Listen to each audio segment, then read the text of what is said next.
Hello दोस्तों। Welcome once again in VP lab 247। तो आज का टॉपिक काफी इंटरेस्टिंग होने वाला है, जिसमें डोनाल्ड ट्रंप और भारत की बात होने वाली है। तो चलिए शुरू करते हैं। सो हुआ ये है कि आज एक इंटरेस्टिंग वीडियो सामने आया, जिसमें ट्रंप काफी कुछ कहते हुए दिखाई दिए कि India can rely on USA, I love Modi, Modi is my friend. ये काफी सारी चीजें उन्होंने तो कही है। लेकिन आपको भी पता है डोनाल्ड ट्रंप की जो फॉरेन पॉलिसी रही है, जो फॉरेन पॉलिसी है नहीं, जो सुबह उठ के कुछ भी बातें करो, कुछ भी ट्रूथ सोशल पे पोस्ट करो, इस तरह की ही चलती आ रही है। लेकिन ऐसा अचानक से क्या हो गया कि मार्को रूबियो, जो यूएस सेक्रेटरी है, वो इंडिया में आ रहे हैं 4 दिन के विजिट के लिए। काफी काफी अच्छी अच्छी बातें कह रहे हैं। और उधर ट्रंप का भी एक वीडियो आता है कि India is my friend, prime minister Modi is my friend, I love India, India can rely on me 100%। तो ऐसा क्या हुआ कि ट्रम्प को वापस आना पड़ा? तो ये काफी इंटरेस्टिंग होने वाला है, लेकिन इससे पहले हम थोड़ा सा बैकग्राउंड में जाएंगे कि इससे पहले हुआ क्या था। कि इंडिया और यूएसए के रिलेशंस काफी अच्छे चल रहे थे जो बाइडेन के टाइम तक। और इतना ही नहीं, तो ट्रम्प की जो फर्स्ट टर्म थी, उस टर्म में भी काफी इंटरेस्टिंग, मतलब वो इंडिया में आए थे, नमस्ते ट्रम्प नाम का प्रोग्राम हुआ था अहमदाबाद में। तो काफी अच्छी चीजें चल रही थी। लेकिन उनका सेकंड टर्म इतना अनप्रडिक्टेबल रहा है कि शायद ही किसी ने ये सोचा होगा।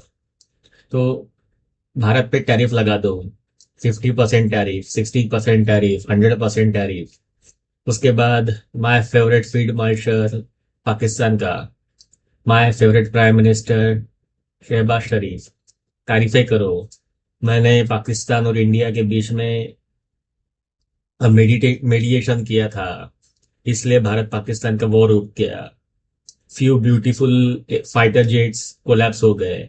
इस तरह की जो बातें उन्होंने की। उसके अलावा G two, global two, USA and China will rule the world, God is not very important, BRICS से बाहर जाना पड़ेगा, भारत के ऊपर प्रेशर डालो।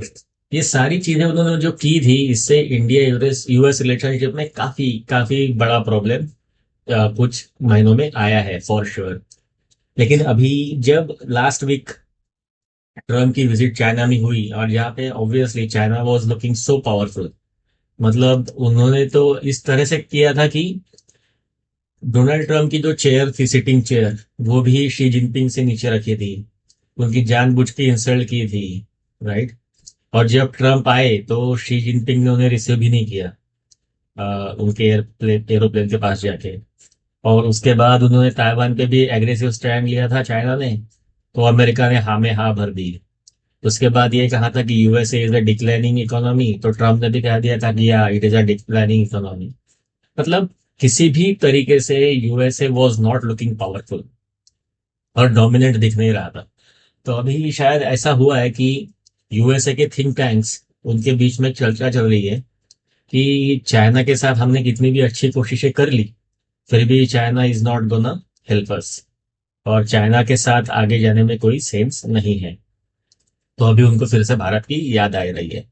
और मुझे तो पता नहीं है कि भारत की डिप्लोमेसी किस तरह से चलने वाली है, क्योंकि अभी फिलहाल के लिए अगर हमने देखा तो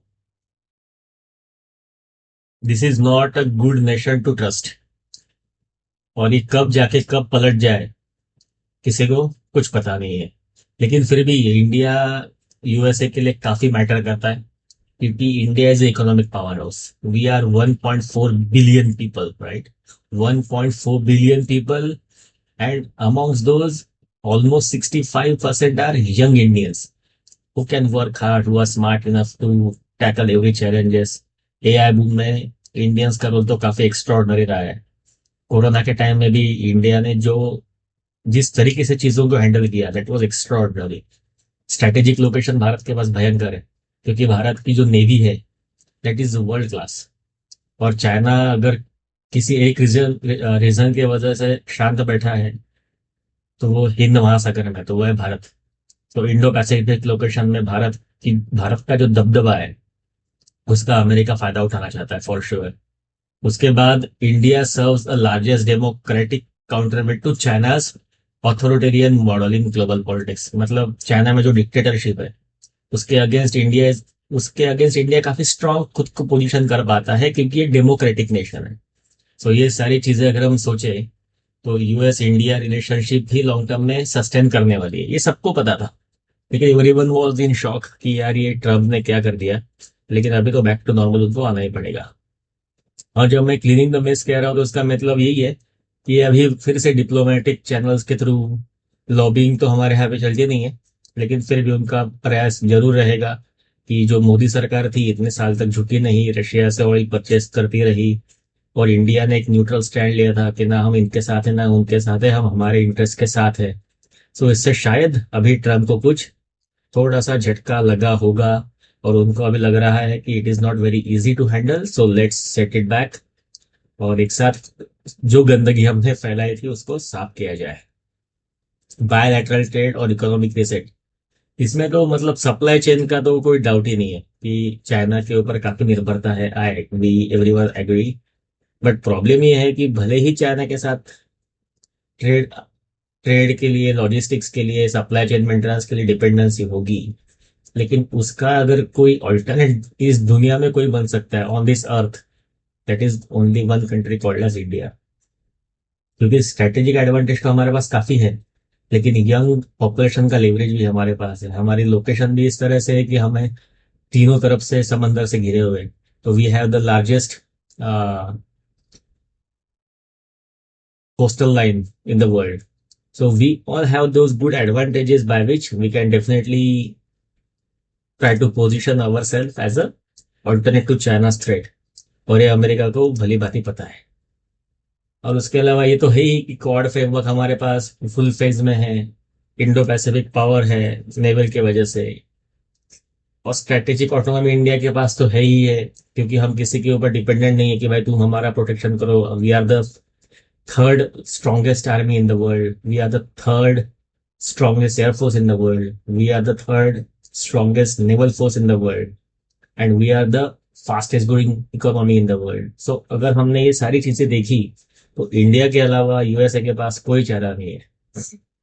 और भारत ने जिस तरह से फॉरेन इन्वेस्टर्स को रिटर्न्स दिए, हाँ अभी पिछले कुछ महीनों से जब से वॉर चल रहा है 75-80 डेज से यूएस ईरान, उसके बाद थोड़ा सा स्लो डाउन आया था, लेकिन कोरोना के बाद भी जिस तरह से हमारा स्टॉक मार्केट, हमारा इन्वेस्टमेंट स्ट्रेटेजी, हमारे मेक इन इंडिया इनिशिएटिव्स जिस तरह से रोल आउट हुए, for sure economic growth via investment, technology and defence strengthening, और ये सारी चीजों की वजह से भारत को भी भयंकर फायदा होने वाला है। क्योंकि अगर यूएस इंडिया रिलेशनशिप फिर से स्ट्रांग होती है और बायलैटरल टाइज और मजबूत होता है, तो वहां से इन्वेस्टमेंट इंडिया में आ सकती है फिर से। तो it is a win win situation for both. लेकिन प्रॉब्लम यही है कि जिस तरह का एक्सपीरियंस हमें एक साल में, 1.5 साल में मिला है यूएसए के बाद, तो भारत क्या इस सारी चीजों को फिर से भुला के कि हाँ आपने टैरिफ लगाए थे, हाँ हम भूल गए हैं, हाँ आपने हमें धमकियां दी थी, हमें प्रेशराइज किया था, हाँ हम भूल गए हैं, ये सब कर पाएगा?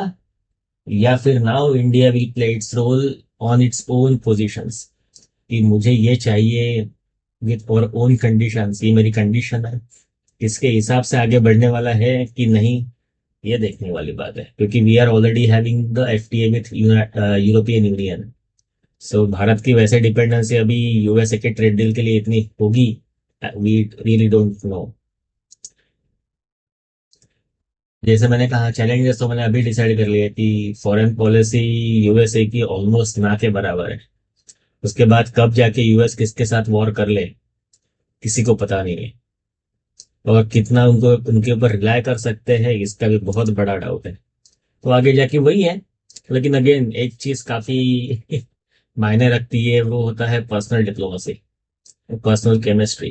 कभी कभार जो बातें हमें समझ में नहीं आती है दूर देख के, वो काफी चीजें वो इन बिटवीन पर्सनल रिलेशनशिप में फॉरेन पॉलिसी के कॉन्टेक्स्ट में भी सॉर्ट आउट हो सकती है।